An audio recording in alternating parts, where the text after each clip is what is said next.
साहेबांना विनंती करतोय की तुम्ही या कोळीवाड्यावर लक्ष द्या आणि कोळीवाड्याचा विकास करा. हर हर सदानंदाचा, एकनाथ शिंदे साहेबांचा. त्यानंतर कोल्हापूर चंदगडचे माजी नगरसेवक नागेश पाटील.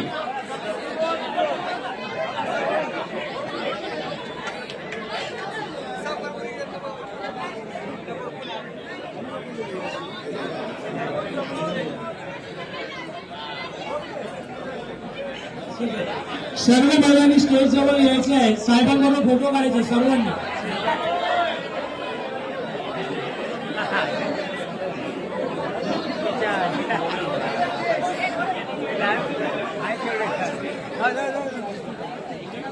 कोळीवाडा झाला या ठिकाणी